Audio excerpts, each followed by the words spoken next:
This is Rock and Roll English. Real people, real English. Hello everyone and welcome to another episode of Rock and Roll English. So before the show starts, I would just like to say thanks again because we now have officially received more than 1,000 downloads in all over the world. So in every part of the world, thank you. And I also wanted to ask you that if you listen on your phone, if you could please leave me a review on the app with which you listen to it. Obviously, a good review is useful to me and to help people find the show. But if you want to leave a bad review, feel free because, it's a free world. And also, if you don't listen on your phone, you definitely should because then you can listen when you're walking, when you're doing anything. If you look at the site, rockandrollenglish.com, you will see some instructions of how to do that. And also, I always forget to say that if you go to the site, remember rockandrollenglish.com, that you can do some exercises with the words mentioned in the show, and it will help you to remember them. And there's also the rock and roll grammar, so, it's definitely something that you should be doing. Anyway, I will not bore you anymore with this boring information. So here's the show, Dan and I talking about reading, a very rock and roll topic. Happy listening. Dan the man, how are you today? I'm good, you? Not too bad, thanks. Thanks for asking how my throat is. How is your throat? It's fine. Well, it's not fine at all, actually, but it's better than it was, so that's a step in the right direction. So today's topic is something that I know you are very interested in, Dan. Do you want to know the topic? Yeah, go on. What is it? Reading. Yeah, I like to read. Fantastic reading. So the first thing to say is that we have a study from Yale University. I mean, it is an American university, but Yale is quite an important one. So unlike the other rubbish studies I have, this one seems credible. Okay, yeah.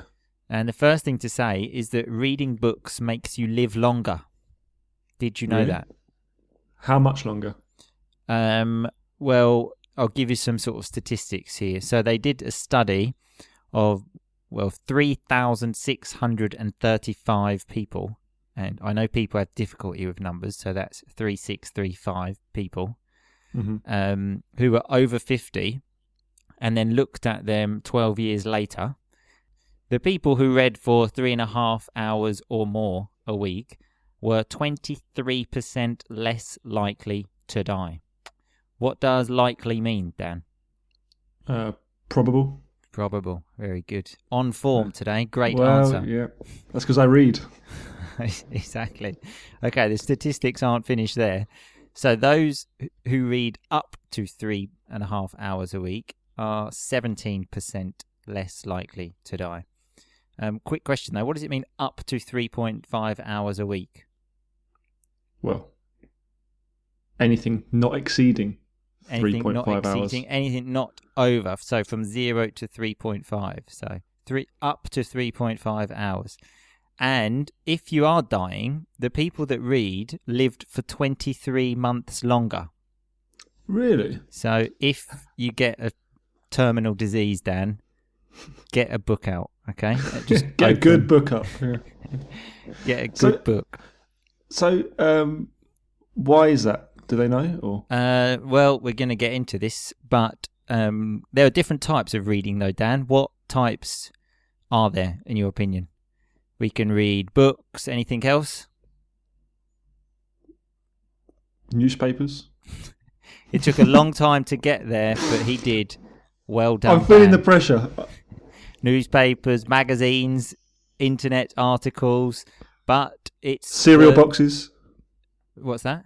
Cereal boxes. Cereal boxes, yeah, things on food.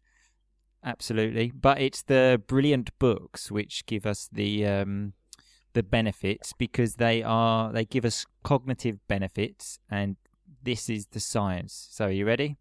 Okay.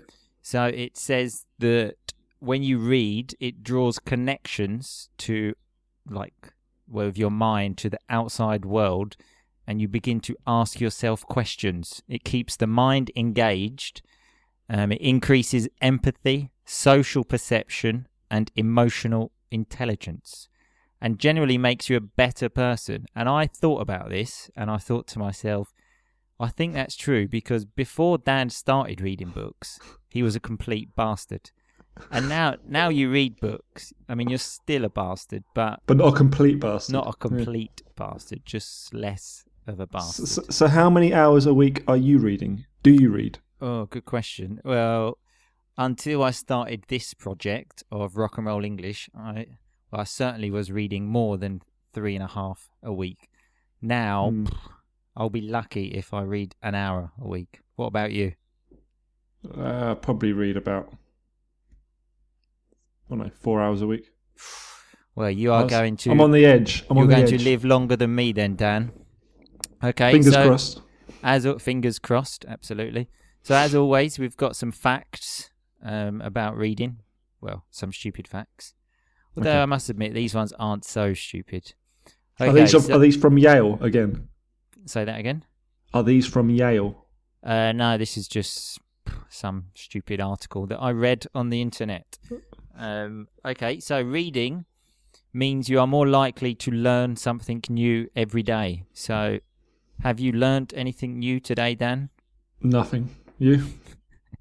Well, I've learnt that by reading you live longer. So that's me. To be fair, I have learnt something, yeah. Your podcast is helping me learn. Exactly. Nice expression there, Dan. To be fair, it's quite a difficult one to explain the meaning. But normally when someone gives you, let's say, some new information and you consider it and you agree with them, you say, yeah, no, to be fair, you're right.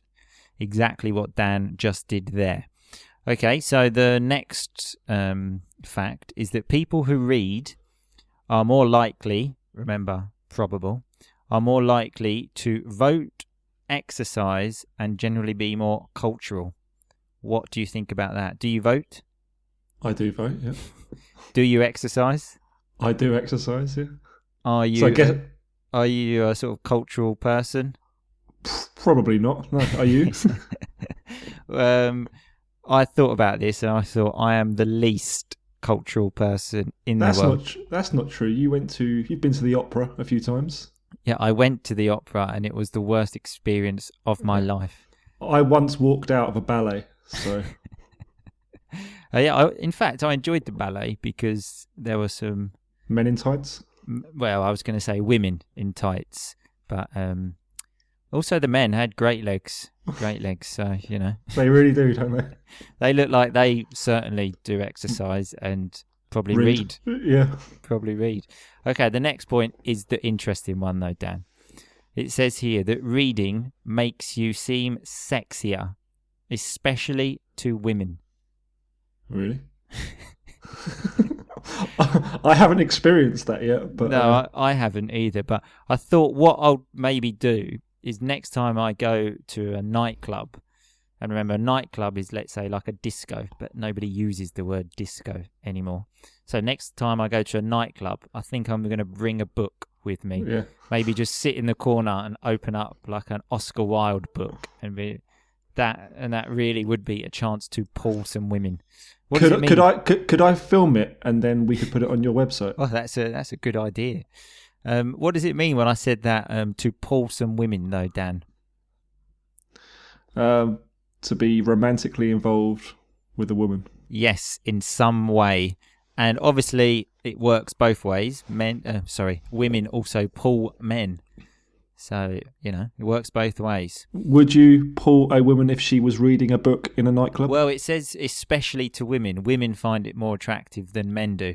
Probably women are more intelligent than men, because I don't think a man is that concerned about whether they read. But I don't know. There's some crazy. Well, if a man has a book in a nightclub, I will now know they're only after one thing. Yeah, that's a good point, yeah. And by the one thing, he's talking about sex, just if anyone was wondering.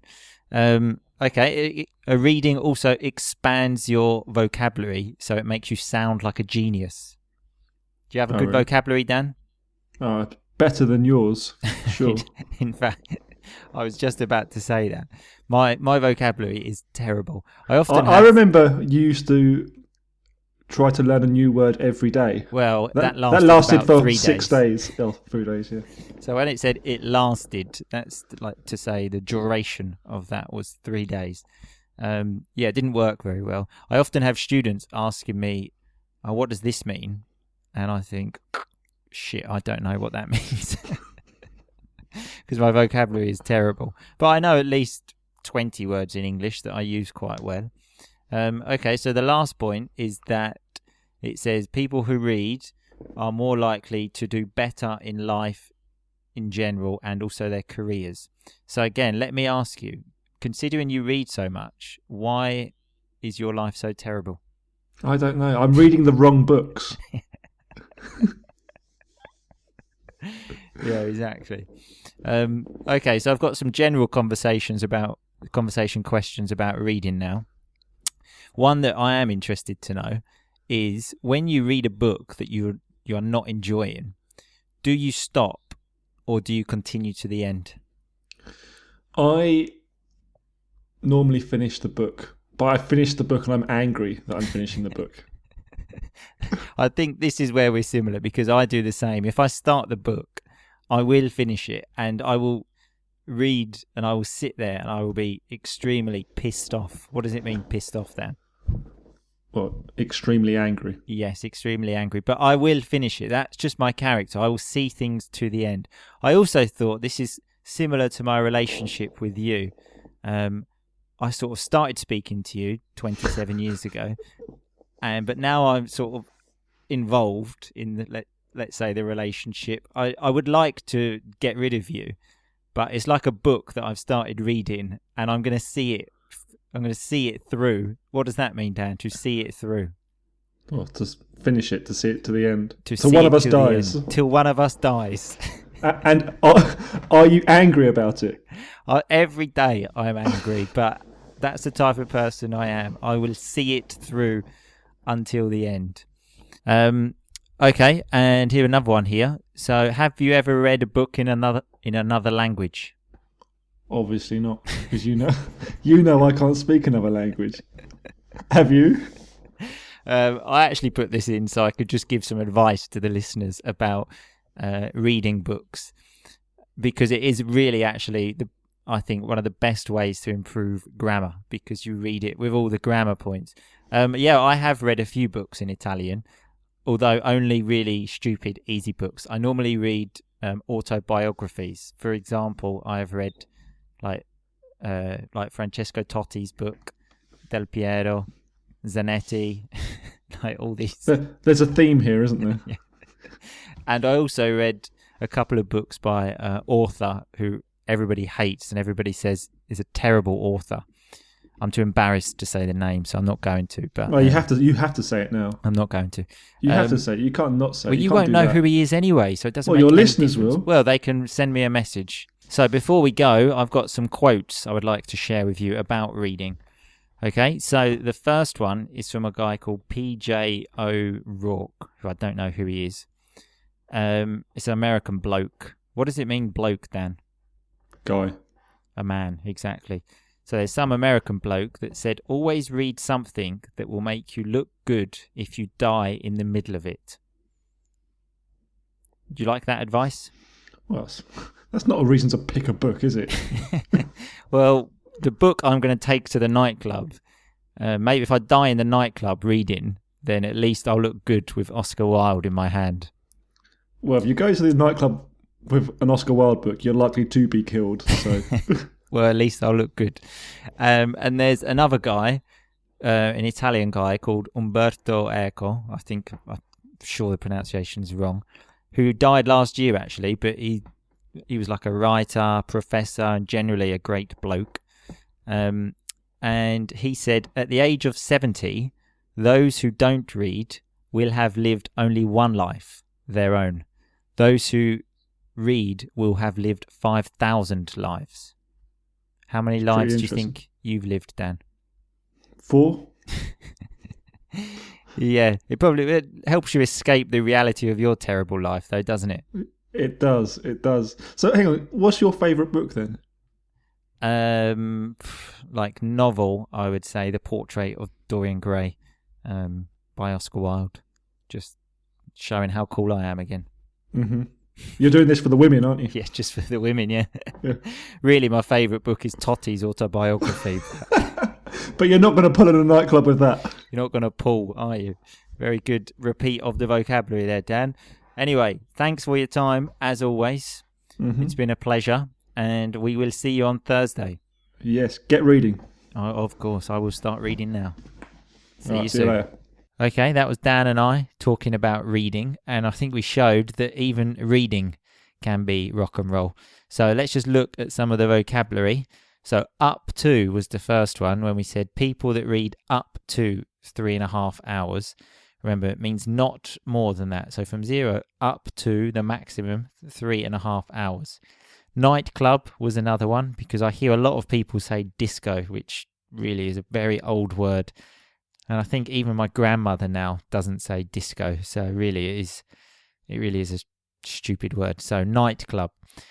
And the most rock and roll piece of vocabulary was to be fair, which Dan said, which is used when someone says something that makes you reconsider your point, and then you sort of agree with them. If you remember, we were talking about what we have learned today. Dan said nothing, and I said, well, I've learned that reading makes you live longer. And he said, oh yeah, to be fair, I have learnt one thing, because he reconsidered his point and agreed with me.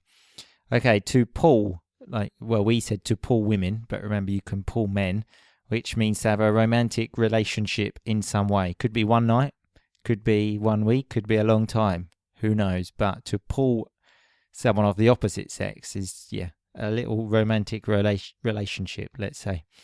So last was another one when Dan said that my habit of trying to learn a new word every day lasted for 3 days. So the duration was 3 days. To be honest, I think it was 2 days, but anyway. Pissed off is another one when we were talking about reading books that we don't like. And I said, I finish it, but I'm pissed off. I'm angry, very angry. And to see it through. It's a very nice term that you can just learn exactly like that. Again, we spoke about this when we were using the reading books that we don't like example. And I said, I see it through until the end. I finish it. Bloke was another one when I was talking about the quote from some bloke from America, which is just a man. Very English term that, so that's what we like on this show. There was also some rock and roll grammar with the other quote I read when it was that Umberto Eco. And I think that's the pronunciation. And he said, people that read will have lived 5,000 lives. So that will have lived is the future perfect continuous. So that really is some serious stuff. I don't really know how to explain that in this moment. So if you go to the website, rockandrollenglish.com, remember rock N for Napoli, rockandrollenglish.com, episode 11, I think, you will find the explanation there, because I'll have time to think about it, because obviously I'm not so intelligent, so I do need time to think sometimes. Anyway, remember to tell all your friends, leave that review. Good reviews are useful, remember, but also bad ones. Have a good week and rock on. Thanks so much for listening to Rock and Roll English. For more great content and to stay up to date, visit rockandrollenglish.com and facebook.com/rockandrollenglish. We'll catch you next time.